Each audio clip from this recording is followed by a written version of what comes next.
This video is for question number 3, where we have someone pulling the cart to the right, and notice that we now get this rightward force vector that is shown on the simulation. I'm going to press go, and unshockingly, we see the cart being pulled to the right.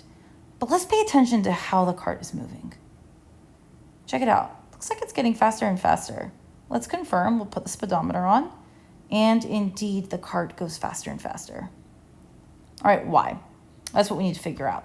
Before, in questions 1 and 2, the cart just maintained a constant velocity of 0. So something must be happening here.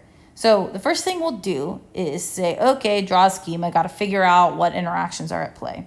We have a person touching a rope, which is touching a cart, which is on the ground. The person is on the ground, and all of these are within the earth.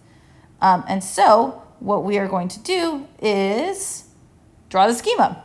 Okay, so you will note I have the person touching the rope, and I'm showing that through an applied force interaction. I've got the rope pulling on the cart. That's a tension. I've got the cart on the ground. That's a normal force. There's a normal force between the ground and the person. I also have a friction between the ground and the person. Right? We're not ignoring that friction, but we said the friction between the cart and the ground was negligible, so we're not going to show that one. And then finally, I've got my gravitational force vectors in blue. My gravitational force interaction arrows in blue, connecting the field to every single object on here. So we care about the cart and what the cart is doing and why. So let's zoom in and think about the cart. So the cart has 3 interaction arrows: gravitational, tension, normal. This means our cart's force diagram has 3 force vectors on it. So we're going to draw that now, representing the cart as a dot.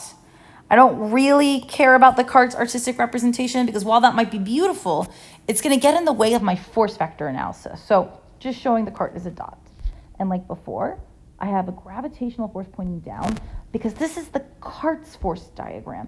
And as far as the cart is concerned, the earth is pulling it down. And as far as the cart is concerned, the ground is pushing it up. So I've got these 2 forces. And just like before, we'll say they're congruent, right? The cart is not rocketing towards the sun. It's not hurtling into the earth. And so these 2 forces must balance each other and cancel each other out. Finally, we have this other force that's left over, right? We have the force from the rope. We have the tension, and that's pulling right, and I'm going to draw that here. And you might say, ooh, should we put a congruency mark? I'll put a question mark there. I mean, it might be the same magnitude force, but there's no reason for it to be, right? There's no law that says that the person pulling the cart must do it with a specific amount of force. Like, there's no law about that. So we can't draw a congruency mark there. This is all we can draw. Okay, before we get any further with that analysis, let's go ahead and label these forces. The way we're going to label them is F for force. Then we're going to say the type of force. So this is like normal, tension, etc. Then we're going to say agent on victim. So victim means whose force diagram are we drawing? Whose perspective do we care about? Which here is the cart. And the agents are the other ends of these arrows. So we take a look at this. We've got the rope as one agent, we've got the ground as one agent, and we've got the Earth's gravitational field as the other agent. So that's going to be who occupies our agent category. So let's go ahead and do this. For the normal force, type, normal, agent, ground, victim, cart. Same thing for down here. We'll do it. We've got a gravitational force. And who's the agent? That's the Earth's field, which I'll abbreviate as EF on cart. And then finally, we have this tension from the rope on the cart. Okay, what was our observation?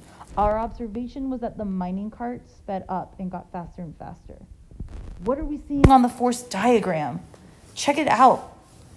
The normal force and the gravitational force counteract each other, right? They undo each other. What's left behind? What's left behind is this tension force, this single solitary vector. We call it the net force. And this is why our mining cart changes velocity, because there is a net force acting on it. In this case, the net force and the direction of motion are the same. They both go to the right. And so we actually say in this case, not only does the net force change the velocity, we can be even more specific. And we can say the velocity increases.